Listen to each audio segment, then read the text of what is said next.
Chair, fellow speakers and guests. Once upon a time, Swindon was a tiny little village, hilltop village in rural Wiltshire. But now, Swindon is a sprawling hulk of a place. So what's happened? What has happened in between? So I'm going to give you a potted history of how Swindon has grown over the years, and I'm also going to be looking forward to how Swindon is going to continue to grow over the next 20 years. So Swindon has grown at a rapid rate from the time that Isambard Kingdom Brunel selected a big piece of land at the bottom of the hill, at the bottom of what's now Old Town, for the Great Western Railway Works. Back in 1841, Swindon's population was 2,495 people. By 1901, thanks to the Railway Works, Swindon's population had increased to 45,000. So went from a little village to a big town in the space of just over a generation. By 1951, Swindon's population had reached 76,000, and this is where the fun began. This is where things went a bit crazy in terms of the growth of Swindon. Because in 1951, Swindon was designated as a London overspill town, and this meant there was a number of towns that were designated as new towns or London overspill towns, but Swindon grew much faster than all of them. The growth in Swindon in the period from 1951 to 1991 was unparalleled across the UK, and some say across Europe. And why was that? So, firstly, the London overspill designation meant that Swindon could access funding from the UK government to build roads and schools and whatnot to facilitate growth.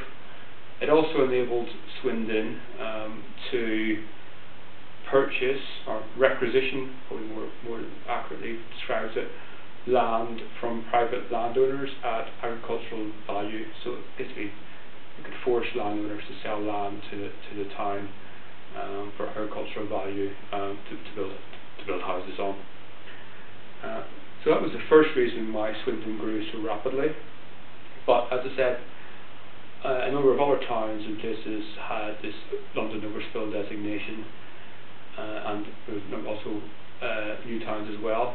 So the second factor as to why Swindon grew faster than a lot of them by some margin was Swindon's economy.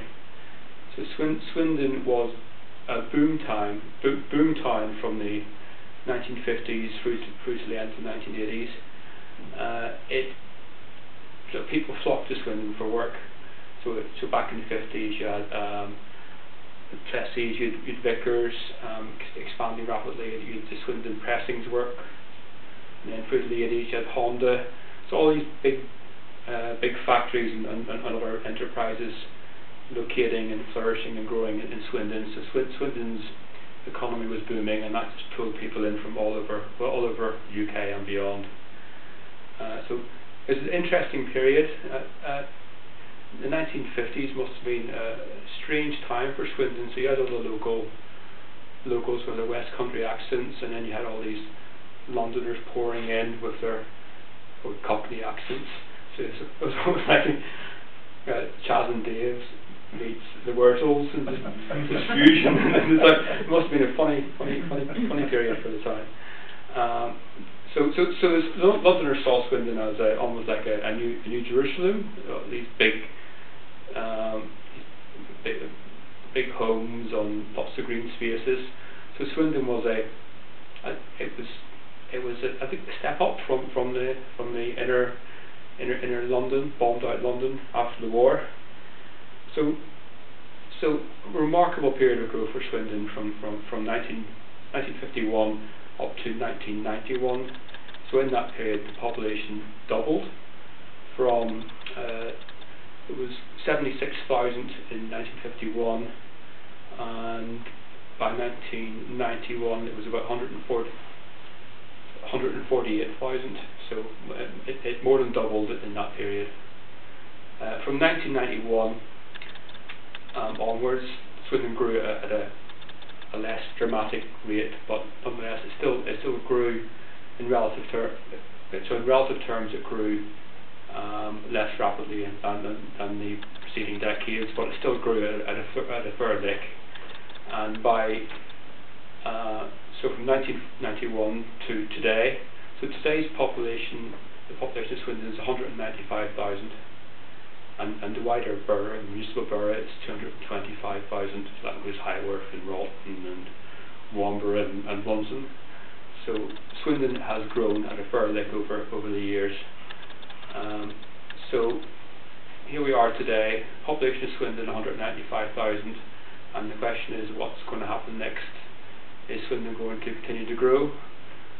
Well, of course, yeah, it's going to. I'm sure we all know it's going to continue to grow. So over the next 20 years, Swindon, the planners at Swindon are planning for another 25,000 homes, so another 25,000 homes in the next 20 years, and that equates to a population growth of around about 55,000. So Swindon's going to grow by the population of Weymouth over the next 20 years. So why do we need so many new houses? Immigration into the UK is reducing. The fertility rate or birth rate in the UK is also reducing. So that is going to put a brake on UK population growth. It's not going to stop growing, but it's going to grow at a much slower rate over the next 20 years, from 67 million today to forecast to 72 million by 2041. But Swindon, so Swindon's economy is still strong. So even losing Honda and some of the suppliers to Honda, even after losing these big employers, Swindon is generating hundreds and hundreds of jobs, new jobs each year. Swindon still has full employment and it's still creating jobs like Billio, and it's still forecast to pull in a lot of people from across the UK and beyond. And also it's worth noting that the main driver for the need for new housing is not actually population growth, it's household, the growth in number of households. And what we're seeing is demographic and social changes that are splintering population into more and more smaller households. So we're partnering up later, we're divorcing more, we're living longer, and in living longer we're outliving our spouses for longer, our spouses are outliving us for longer. So the population is splintering into smaller and smaller households. So basically you need more houses to accommodate the same population. So in the future, I mentioned ageing population, so that's going to change the pattern of growth in Swindon. We're not going to see the need for family homes on greenfield sites on the edge, on housing estates on the edge of town. There's more of a need for smaller homes in more accessible locations, so close to neighbourhood centres or on public transport routes. So the likes of Queen's Drive, big development of Queen's Drive, if you've seen that, that's going to be the model for the future growth of Swindon. More housing in the urban area itself, the intensification in the urban area, and so more housing close to neighbourhood centres, in the town centre, on transport routes, and that's got to be a good thing for the town. So past waves of growth have placed a burden on the town, but over the next 20 years, the growth of the town, which will be focused on the urban area itself, will bring many benefits to the town. So that's the growth of Swindon, looking back and looking forward.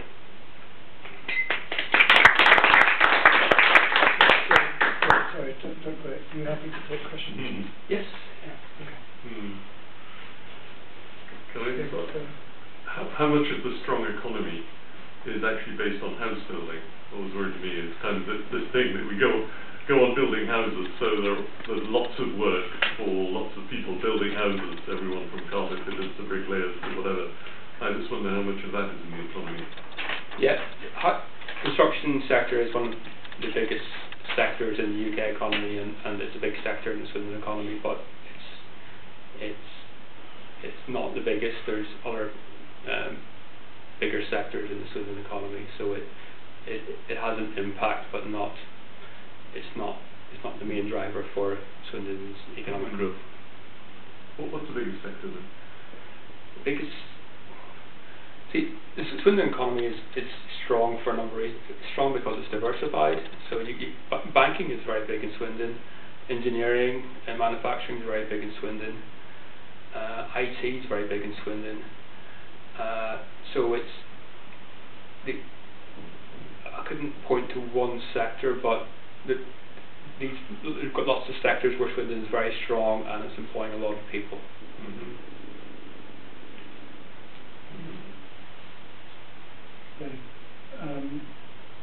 You mentioned there about the amount of businesses and the diverse nature of those businesses, and I think we talked a couple of weeks ago about this. Is Swindon so attractive to business because of its fairly central location in the south and its easy access to the M4 motorways, or are the businesses being well incentivised by the local government or council to locate to Swindon? It's probably more of so Swindon is a very central location for the UK generally. It's on the M4 and it's on the main line railway, so that's a big pull factor for businesses. But and people don't realise it, but Swindon's got one of the most productive workforces in the country. It's third behind Cambridge and London in terms of the productivity of our workforce. And so companies with a number of satellite locations, their Swindon base is usually the most productive across the network. So Swindon's workforce is a big pull factor. There's something in the water in Swindon. People work hard in Swindon, and it seems to attract people with a work ethic. I'm not sure what the reason is, but that is a big pull factor for businesses. The strength of the Swindon workforce. I still think it's location, because it's still commutable to London. Good train.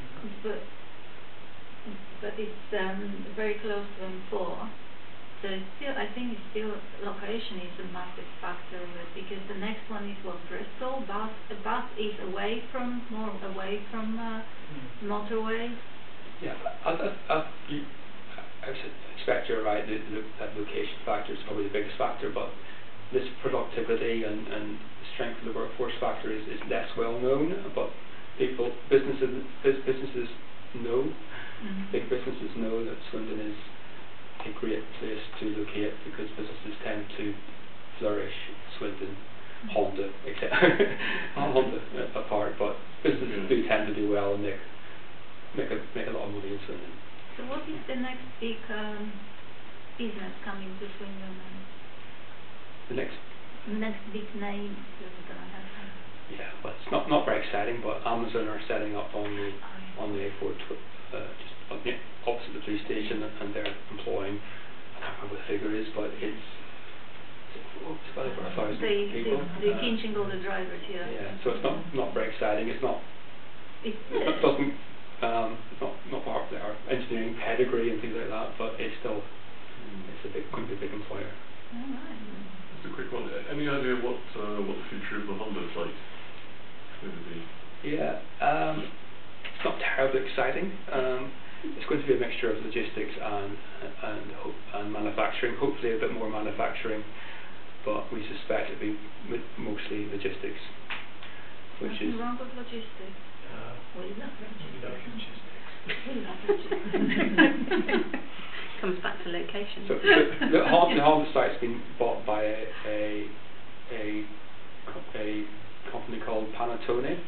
They're a big real estate company, and they specialise in logistic parks. Not Logistic parks, lots of warehouses. Sorry, lots of warehouses. But they are investing 400 million in that site, and the councils and they've promised that a proportion of the space will be given over to manufacturing.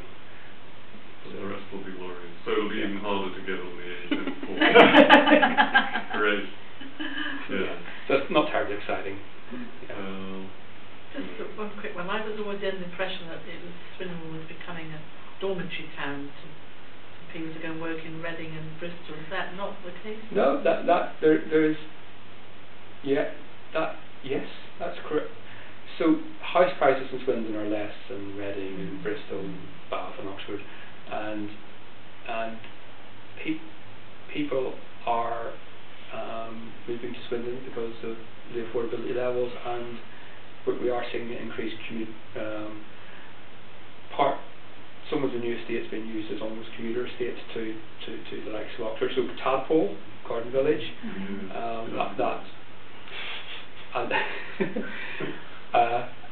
a phenomenal proportion of the people living there will be working in Reading and Cheltenham and Gloucester, and they won't even go anywhere near the town centre, for example. Yeah. They're just using it as an affordable. John doesn't like it, but it's seen as a pleasant area to live in. You can buy big houses for your money, etc., etc., and they're using it as a base and working elsewhere. Any more questions? Well, I can't resist asking just one. Who is the planner responsible for the Taylor Wimpey development? I think it's called West Point, the grey stalagmite buildings, with a bus route running through them. It was you. Is that Whittlesville? No, it's off. Go up the road from Pete. What do you call it? Pete. Oh, Lydia. Peatmore. Yes, Yeah. and you turn left, and there's this great grey lump It is very grey. of prefabby kind of things that look as though they were knocked Is that down. Ridgeway Farm? Is that? That's It's on the way to Lydia. That's not actually in Swindon. That's in Wiltshire. Yes, that's true. And Wiltshire planners. The Wiltshire planners, and they're not as good as Swindon planners. Hang on. We're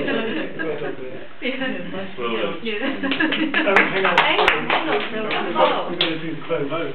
You're going to have to go and have a lie down after that. Yeah, to turn around. Try and speak because we know to do the close.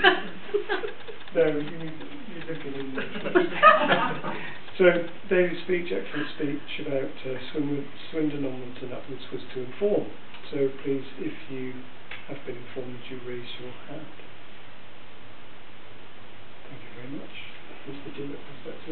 You have a unanimous discussion by the panel. You have informed.